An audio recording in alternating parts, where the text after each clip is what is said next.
তাৰ লগে লগে মই পুষ্পা 9 ক্লাছ 9 ক্লাছ 9 হ'ব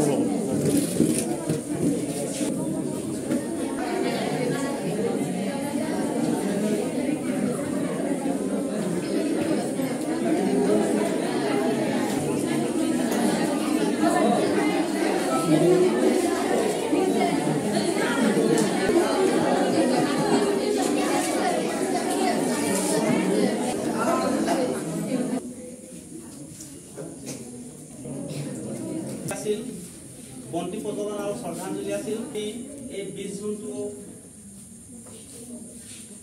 আমি পালন কৰি আহিছোঁ কলাগুৰু বিষ্ণু ৰাভা দিৱস হিচাপে। গতিকে আমাৰ ছাৰ বাইদেউসকলে তোমালোকক কলাগুৰু বিষ্ণু ৰাভাৰ ওপৰত গীত পৰিৱেশনো কৰিব পাৰিব ইয়াতে। আজি এই অনুষ্ঠানটো প্ৰথম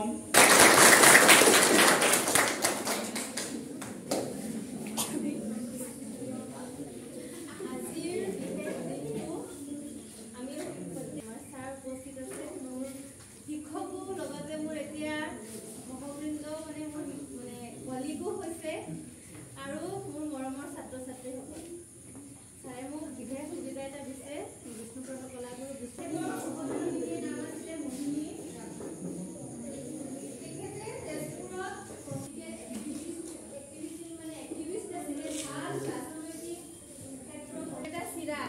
চিৰাজ নাটকখন তোমালোকে কিতাপ আকাৰে পাবা পঢ়িবলৈ বহুত ধুনীয়া।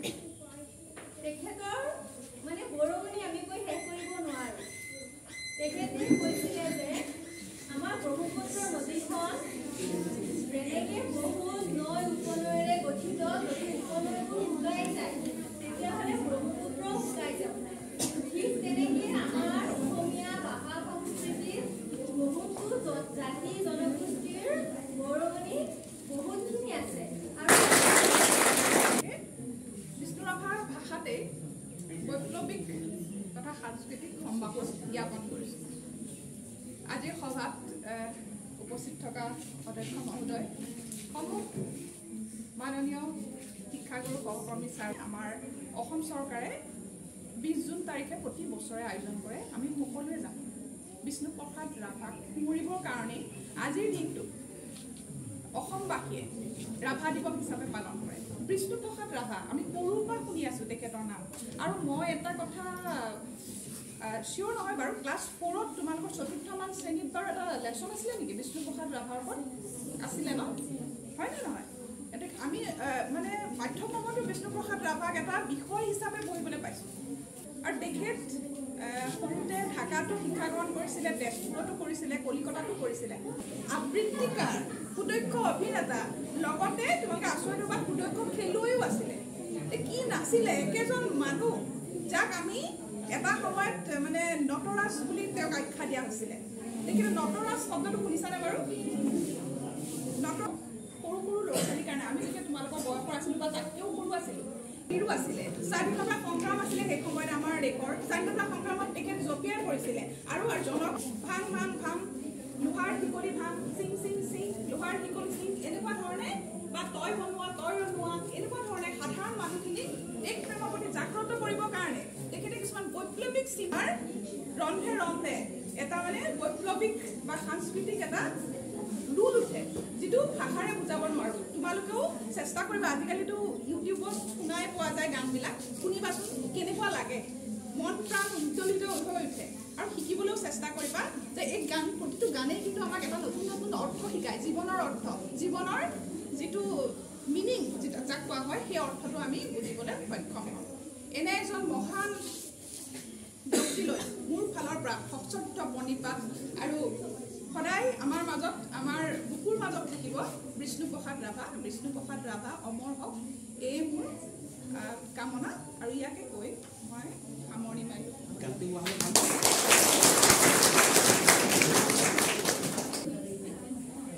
সভাপতি তথা অধ্যক্ষ মহোদয়, প্ৰমুখ শিক্ষাগুৰুসকল, মৰমৰ ছাত্ৰ ছাত্ৰীসকল, আমাৰ সংস্কৃতি আছে।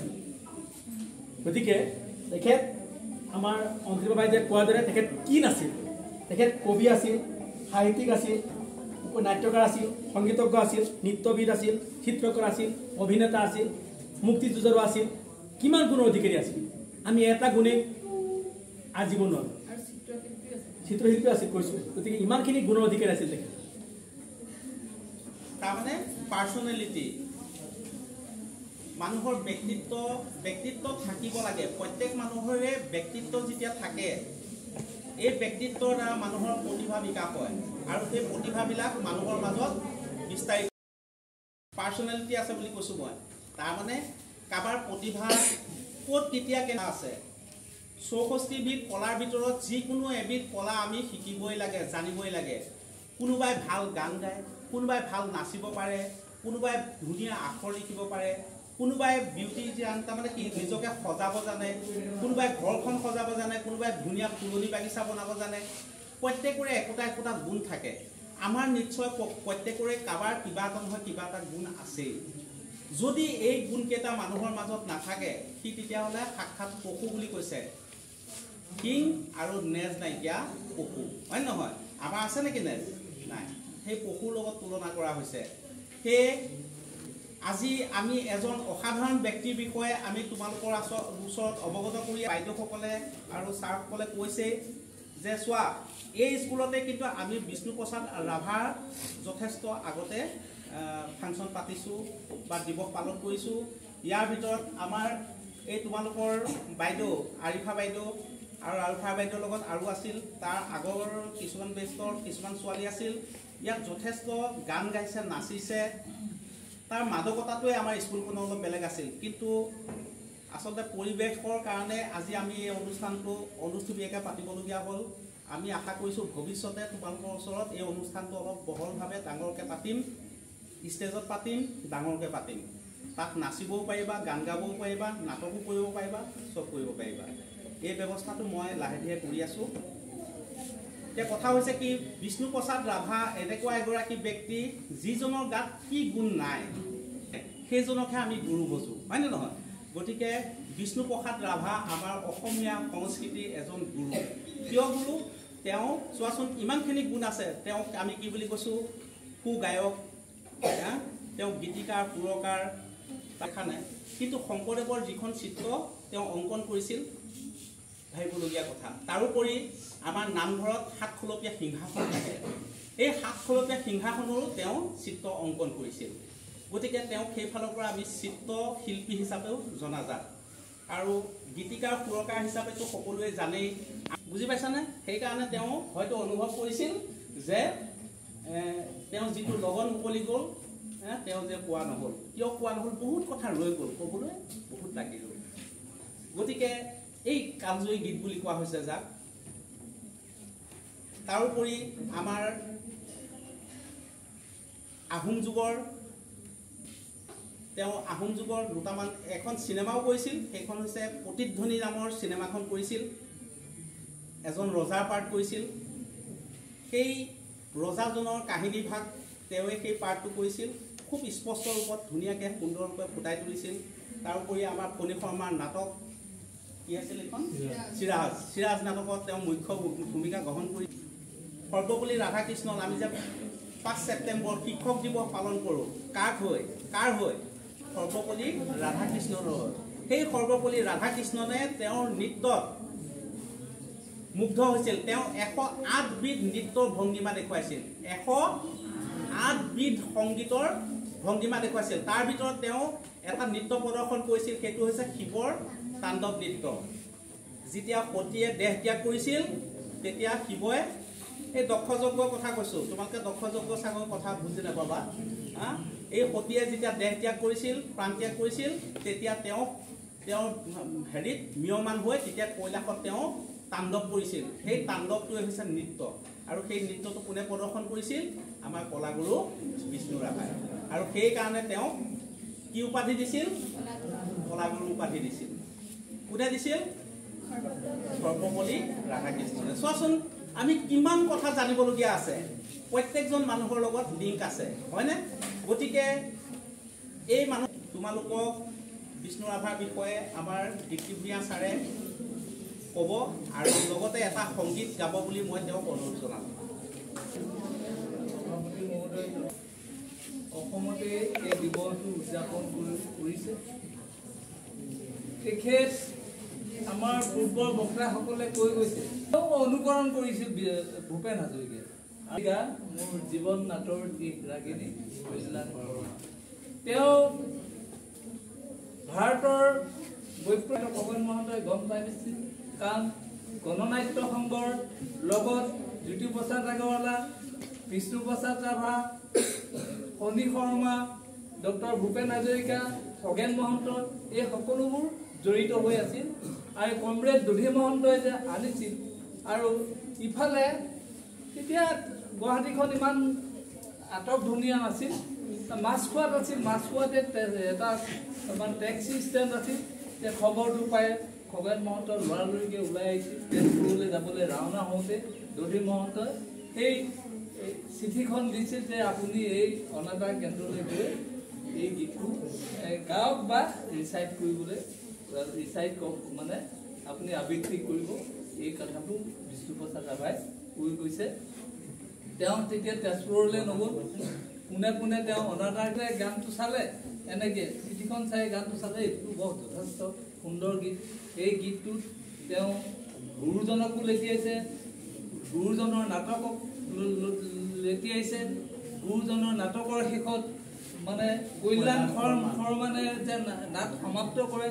এই গোটেইখিনিত অসমীয়া সংস্কৃতি কালচাৰেলত বিশেষকৈ গুৰুজনাৰ নাটৰ লগত সংগতি ৰাখি তেখেতে এই কথাখিনিয়ে গীতটো ৰচনা কৰিছিল। আৰু গৈ অবিদুৰ ৰহমান ছাৰক লগ কৰিছিল আৰু কৈছে, নাই আপুনি এই গীতটো এটা ষ্টুডিঅ' এৰি দিছিল, এটা ৰুম এৰি দিছিল, আৰু তেওঁ এটা যথেষ্ট ধুনীয়া সুৰ কৰিছিল। সেই সুৰটোৱে এতিয়াও বৰ্তমান এই সুৰটোতে চলি আছে গীতটো। আৰু তেখেতৰ যেতিয়া চিতাভস্ম হৈছে, মই অকণমান গাই দিওঁ, মোৰ মাতটো ইমান ভাল নহয়। ৰাগিনী কল্যাণ বৰুৱা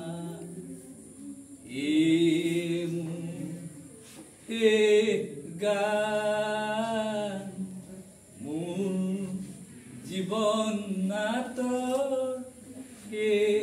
ৰাগিনী কল্যাণ বৰুৱা পাতনিতে বালু ধেমালি নান্দি ভংগী পুত্ৰধাৰ হাঁহি বিননিয়ে ভাও দিলো নানা বোৱালো অচুদাৰ নৱ নৱৰসে বালু ভাওনা নৱ নৱৰসে পালু ভাওনা আশা নিৰাশা আজি হব মোৰ জীৱন নাটৰ ভাওনা ৰব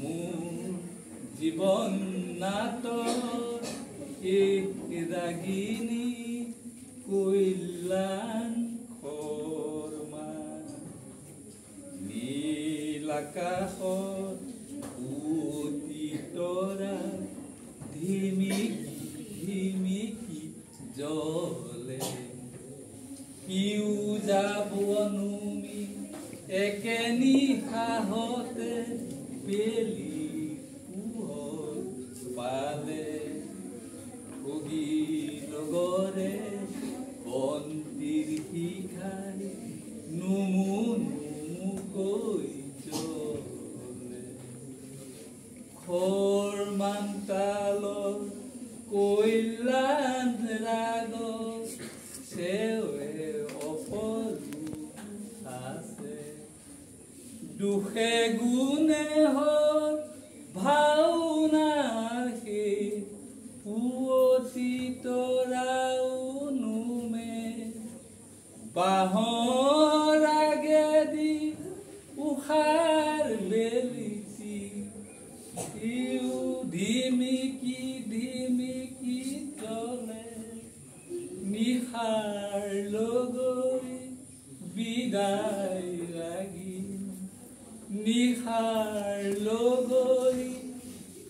বিদায় ৰাগিম ৰাইজৰ পদতুমে আজি হ'ব মোৰ জীৱন নাটৰ ভাওনাৰ বহাৰ মোৰ জীৱন নাটৰ শেষ ৰাগিনী কল্যাণ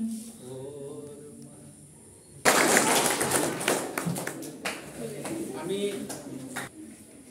আমাৰ জীৱনটো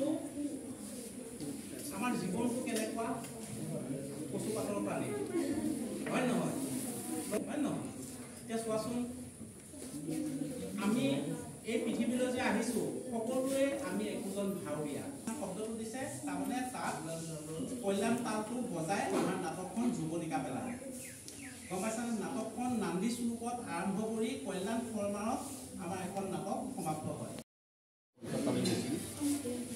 BSc পঢ়িবলৈ পদাৰ্থ বিজ্ঞানত অনাৰ্ছ সহ তেখেতে তাত BSc পঢ়াৰ যে পঢ়াৰ ক্ষেত্ৰত পইচা অৰ্থ যে কোনো সমস্যা নহয় এই কথাটো সেই তাহানিৰ যুগত তেখেতে প্ৰমাণ কৰিলে বড়ো জনগোষ্ঠীৰ জন্ম হৈও অসমৰ বোকামাটিত এনেকুৱাকৈ লীন হৈ গৈছিল কেৱল অসমীয়াৰ উত্তৰণ কেনেকৈ কৰিব পৰা যায় তাৰ কাৰণে দিনে নিশাই অহৰহ তেওঁ এইটো চিন্তাতে নিমজ্জিত একাধাৰে নাটক কবিতা গল্প চিনেমা নাটক কোনো বিষয়ত তেওঁ হাত দিয়াৰ বাকী নাছিল কাৰণ এটা জাতি ৰক্ষা কৰে কেৱল সেই জাতিটোৰ কলা আৰু সংস্কৃতিৰ উত্তৰণৰ লগত কলা সংস্কৃতি যি জাতিৰ দুৰ্বল সেই জাতি সব ফালৰ পৰাই দুৰ্বল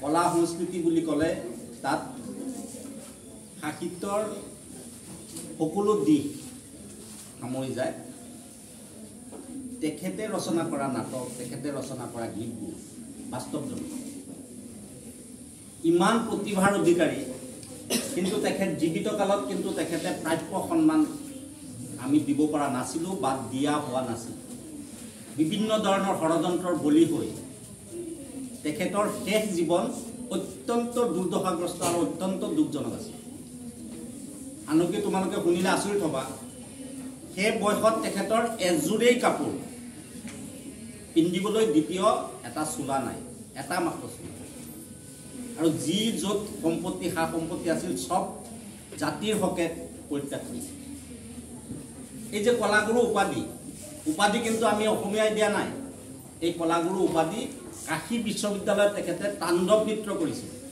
আৰু তাণ্ডৱ নৃত্য কৰোঁতে তাত ভাৰতৰ ৰাষ্ট্ৰপতি ডক্টৰ সৰ্বপল্লী ৰাধাকৃষ্ণনো উপস্থিত আছিল কাশী বিশ্ববিদ্যালয়ৰ তেওঁৰ এগৰাকী অধ্যাপক আছিল আৰু তেওঁৰ এই নৃত্য চাই তাতে তেখেতক ডক্টৰ সৰ্বপল্লী ৰাধাকৃষ্ণনে কলাগুৰু উপাধি প্ৰদান কৰিছিল এইটো এটা অপ্ৰিয় সঁচা কথা আমাৰ সমাজৰ কাৰণে অপ্ৰিয় সঁচা কথা যেটো তোমালোক হয়তো ডাঙৰ হ'লে বুজি পাবা যে যোগ্য সন্মান জীৱিত কালত আমাৰ মানুহে খুব কমেই দিয়ে ওচৰত থাকোঁতে খুব কমেই দিয়ে মৃত্যুৰ পিছতহে আমি অনুধাৱন কৰোঁ কিন্তু তেখেত জীৱিত কালত যদি আমি কিঞ্চিত আৰু সন্মান যাচিলোহেঁতেন হয়তো তেখেতৰ প্ৰতিভা আৰু বেছি বিকশিত হ'ল যিয়ে নহওক তেখেতৰ আৰু তোমালোক ঘৰা ঘৰি যাবগৈ পাৰিবা